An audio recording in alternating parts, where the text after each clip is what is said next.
Fala, meus amigos são paulinos, estamos aqui novamente nesta sexta-feira trazendo aí mais um vídeo no canal, trazendo essas últimas informações e ainda repercussão na mídia dessa derrota do São Paulo de goleada para a equipe do Fluminense. Estou trazendo um corte da ESPN onde Plihal faz uma análise, uma autocrítica principalmente aos gestores do clube. Além disso, Belmonte fora do São Paulo, entrevista de Júlio Casares, quem finalmente apareceu para pelo menos mostrar a cara, aparecer, dar alguma justificativa. Se inscreva no canal, deixa seu like, se quiser deixar a opinião de vocês aí nos comentários e vamos aí com o vídeo. Do Campeonato Brasileiro, o primeiro do jogo de ontem, Zé Elias. Tem certeza? Olha ali, Canóbio, Tolói, já vi, Vinizito. Olha ali, ó. Olha a foto que colocaram ali na minha lata. Estão te provocando, provocação ao vivo em praça pública, Zé Elias.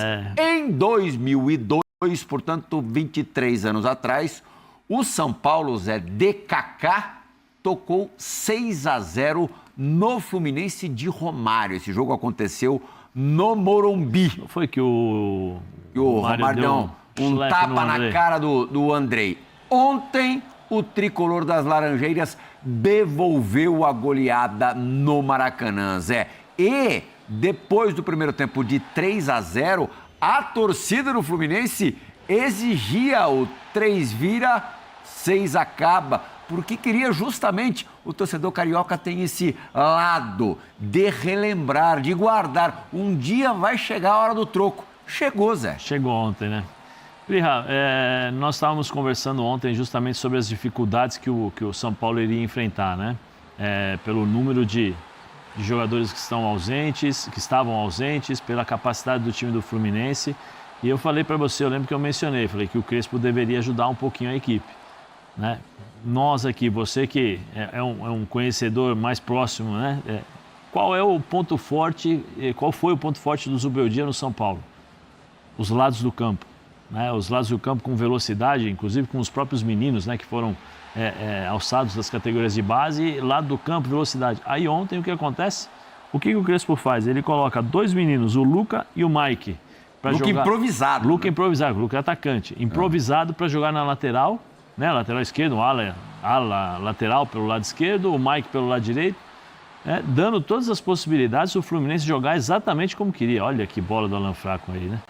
Aí o Canal bateu, foi na trave. Mas assim, além de todos esses problemas, e eu já tinha falado aqui, eu acho que o Crespo precisa também ajudar um pouquinho os jogadores. Ontem era fácil, pô, eu tô com uma dificuldade enorme. O que eu vou fazer? Eu vou jogar fechadinho, não é feio. Jogo fechadinho. Perde de pouco, Zé. Coloca um centroavante. E além do mais, o saldo foi para as cucuias. Sim, mas o Corinthians vai acabar levando a 8ª vaga, se ela acontecer, se ela tiver, por conta disso. Sim, mas aí o que é? Faz o simples, Plihal. O que eu tenho nas mãos? Eu tenho uma série de limitações. Vou jogar fechadinho, vou jogar um contra-ataque ali, uma bola vadia, né, como a gente fala ali, para não expor os jogadores, né, a esse tipo de situação. E foi o que aconteceu. Né? O São Paulo com dificuldades para marcar no primeiro tempo, para jogar, querendo espaço. Jogou tranquilo, jogou distribuindo o jogo. Todos os jogadores do Fluminense foram bem. Tranquilo. É lógico, você não tem pressão, Plihal. Você não tem... o time adversário não te cria dificuldades na hora que você tem a bola nos pés. Inclusive, o próprio Fluminense foi inteligente, recuou um pouquinho, depois fez os gols, e entregou a bola para o São Paulo. Quando o São Paulo precisou jogar... Você viu o gol que o Pablo Maia errou de forma displicente, né? Tocou a bola assim. Aí, velocidade com o Serna... O Pablo Maia está com uma regularidade incrível, né? Ele está jogando... Todo jogo ele erra uma vez. Aí o Serna e o Canóbio pelos lados deitaram e rolaram. O Lúcio ali, o Acosta, né? Também ali jogando nas costas dos volantes, uma facilidade enorme. E uma coisa que me chama muita atenção, a displicência e a, como diz o Pascoal, né, malemolência, ou a falta de eu acho que o jogador sente dentro de campo que as coisas estão difíceis. Mas não vou dizer falta de vontade para derrubar treinador, ou por causa, não é isso. É o quanto o São Paulo correu errado. E aí você percebia que os jogadores já não queriam correr tanto, porque já não sabiam para onde eles tinham que correr, né? Então isso daí acho que ficou muito claro. E aí veio a cereja do bolo, que foi a declaração do Luiz. Que para mim, se eu sou o presidente, eu falo, Luiz, você está correto. Cadê o presidente de São Paulo? Falou hoje, daqui a pouco a gente vai reproduzir. Mas ele só falou por causa da entrevista do Luiz. E acho que também porque o Belmonte, diretor de futebol, pediu demissão. O Belmonte, Chapecó e Nelsinho, que eram um dos adjuntos, deixam o clube, deixam a direção de futebol do clube, lembrando que o Belmonte é nome fortíssimo para ser candidato à presidência do São Paulo no final do ano que vem. Isso deve ser definido lá pelo meio de 2026. Você, Zé Elias, disse da declaração bem forte do Luiz Gustavo, ainda dentro de campo, ainda no calor do jogo, no calor do 6-0, fã do esporte, ouça você agora. Eu sou um cara que, desde quando eu nasci, eu aprendi a ser honesto. Nada é por acaso. O dia de hoje não foi por acaso. São Paulo é uma instituição que eu aprendi a amar, que eu aprendi a respeitar. Mas, infelizmente, a gente tem que começar a falar a verdade. As pessoas que têm que vir começar a assumir algumas situações que nós estamos aqui fora botando a cara, a culpa é nossa. Nós, jogadores, que fizemos a merda que fizemos hoje, desculpa a palavra, mas eu acho que esse clube é um clube muito grande, um clube que merece, de uma vez por todas, começar a ter uma direção, um plano claro. O que queremos do início ao fim de uma temporada, do que queremos como pessoas aqui nesse clube. Eu não sei o que eu vou fazer na minha vida ano passado, pouco me importa, mas eu vou sair de cabeça erguida. E cabeça erguida para mim é ser honesto e sincero. Pedimos desculpa pela torcida, por todos, mas uma coisa é certa.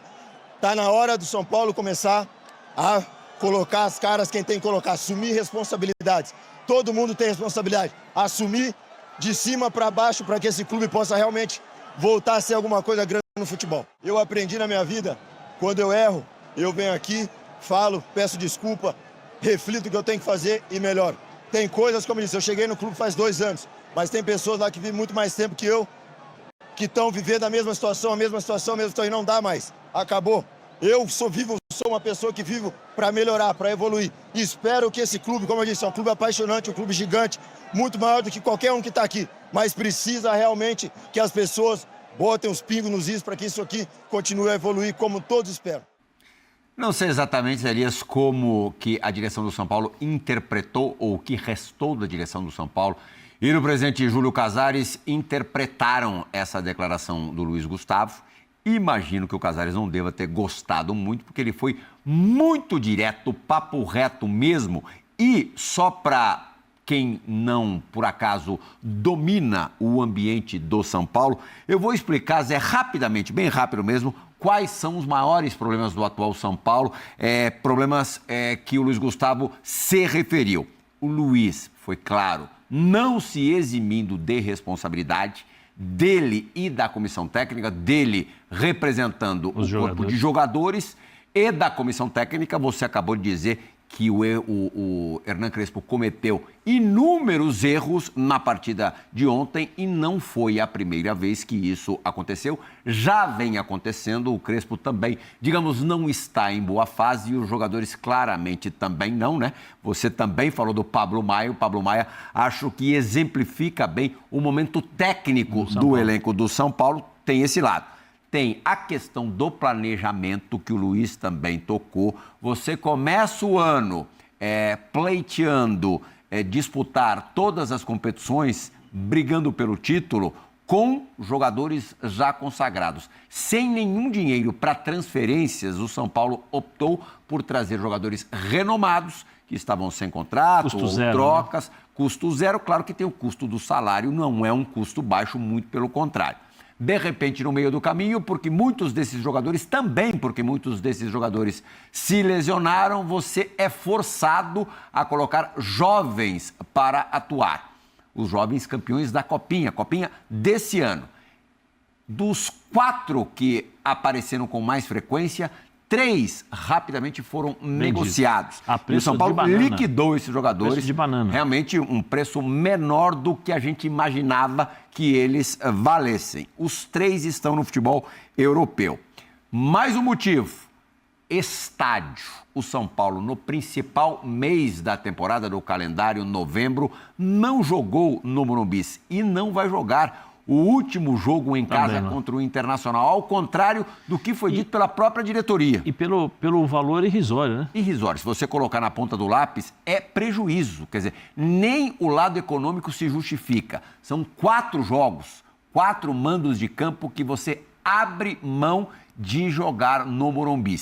no momento mais importante, no momento de crucial, decisão, né? Até para coisas de 2026. Como disputar a Copa Libertadores. Podendo fazer aquela promoção de ingressos para os Você desmobiliza o time, você passa uma mensagem completamente torta para o time e para a torcida. Você desmobiliza a torcida. Os públicos na Vila Belmiro têm sido fracos. O São Paulo nem tem lotado a Vila Belmiro, que é bem menor do que o Morumbi. A questão das lesões, que a gente também bate na tecla toda hora aqui, não existe, Zé, você ter 13 jogadores no departamento médico. Nesse momento são 13 jogadores no DM. E aí o tipo de jogador que você contratou, perfil de elenco, preparação física, departamento médico. Departamento médico não machuca. E planejamento físico também, né? Claro, planejamento exato. do dia a dia. Duas outras questões antes da gente chamar o Júlio Casares. A primeira, mais importante, tem total a ver com o Casares, aliás. As duas, na verdade, tem. Atrasos constantes de salário. O Zubeldia lá no Fluminense não tem esse problema. Não tem jogador machucado e não tem atraso de pagamento. Lá paga-se em dia. No São Paulo, virou praxe pagar atrasado. Na verdade, virou padrão. O São Paulo virou um clube caloteiro no geral, também com seus atletas, que estão sempre com vencimentos atrasados. E finalizando, já há coisa de 2 meses, talvez até um pouquinho mais, talvez um pouquinho menos, o racha escancarado do até agora há pouco, até algumas horas atrás, diretor de futebol Carlos Belmonte e do presidente Júlio Casares. Que era o futuro presidente por conta do próprio Casares. Não. No começo, aí a questão está aí. Mas no começo havia sido um planejamento, não. Nunca foi planejamento do Casares o Belmonte, seu sucessor. Ah, entendi. E pensa, como é que pode... As duas peças mais importantes do departamento de futebol, rachadas. Sem se falar, Zé Elias. De novo, no momento mais importante da temporada. Agora sim, porque temos muitos assuntos para tratar. 3 jogos do Campeonato Brasileiro hoje. 2 a gente vai mergulhar mais a fundo. Júlio Casares, que convocou meio de forma forçada entrevista coletiva hoje às 4 da tarde. Vamos ouvir parte dessa entrevista do presidente do São Paulo Futebol Clube. Eu estou aqui hoje porque muito triste, né? Com o momento desastroso no jogo de ontem. Eu me sinto parte integrante desse momento. A responsabilidade é coletiva, do presidente, da diretoria, da comissão técnica, dos atletas. Em segundo lugar, eu tenho um mandato, acho normal uma oposição fazer uma colocação política num processo democrático. Hoje recebi apoio da coalizão, de membros da situação. E tenho, sim, caminhos, porque tudo indica que faremos um belo balanço financeiro, o que nos dá envergadura para ter um ano de 2026 também, como já foi no passado, com competitividade. Não teremos nenhum conselheiro. O futebol será tocado por profissionais, repito, Rui Costa e Muricy. O Rui Costa é o executivo e o Muricy coordenador de futebol. Esse é o quadro para 26, com a minha participação efetiva. Eu vejo com normalidade até a frustração do Luiz, que é a nossa frustração. É um grande profissional e acredito que a mensagem que mais tocou foi uma mensagem que ele não apontou A, B ou C. É uma questão coletiva. Eu repito, nessa questão de erros coletivos está o presidente, está a diretoria de futebol, está a comissão técnica e estão os atletas. Mas agora é olhar para frente e esperar que tudo que acontece, nós temos uma reflexão a fazer. É importante. Zé Elias, complementa, por favor. Dois pontos. Primeiro, o presidente claramente veio a público por conta da pancada de 6-0. Né? Então, assim, ele erra. Quando o Luiz fala sobre lá de cima, ele está justamente falando que o presidente é omisso, que o presidente não está presente e que o presidente não fez nada e que me parece que deixou a equipe ali, não, tá bom, vamos levando, o importante é o lado financeiro, que não é verdade, você tem que se preocupar com os resultados, porque se você não tiver resultado, o lado financeiro vai ter problemas também.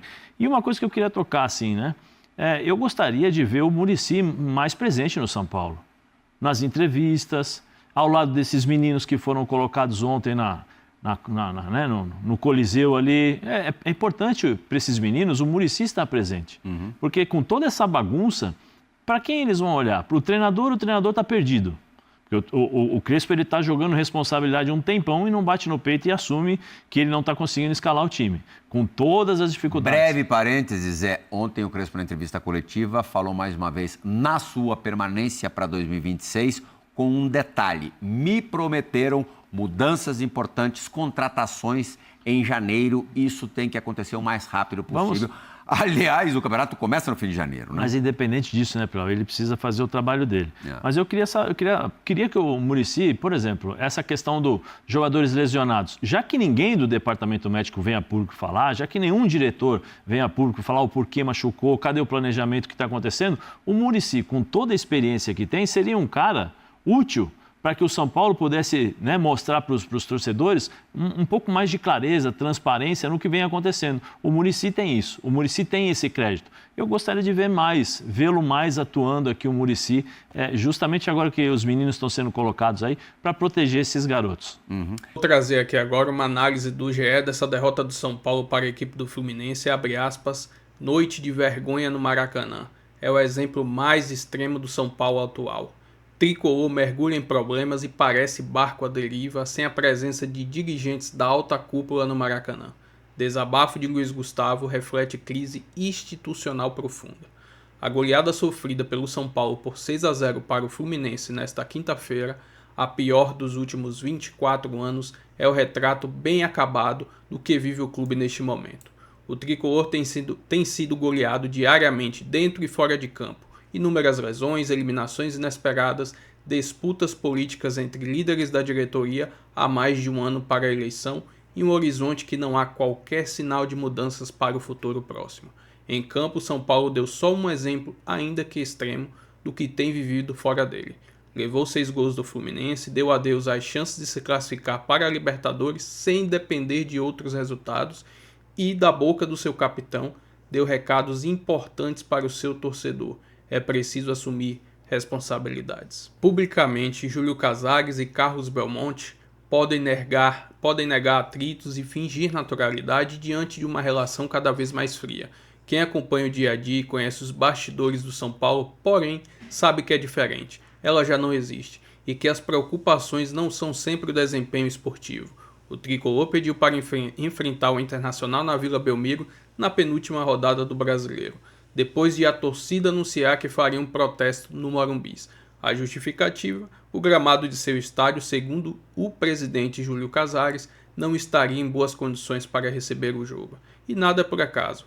A derrota por 6-0 para o Fluminense não aconteceu só por causa das lesões, só por causa de uma relação fria entre possíveis adversários políticos que comandam São Paulo. Só porque o adversário foi o melhor. Só porque os jogadores jogaram muito mal. Só porque os líderes do elenco não estão à disposição, uma coisa leva a outra.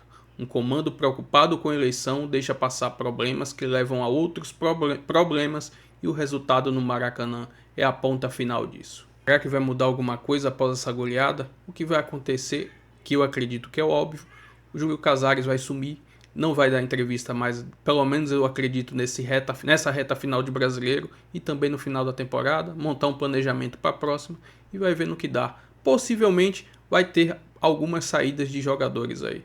Mas e quem vai chegar? Sem dinheiro. Se inscreva no canal, deixa seu like. Se quiser deixar a opinião de vocês aí nos comentários. E até o próximo vídeo. Valeu, São Paulo.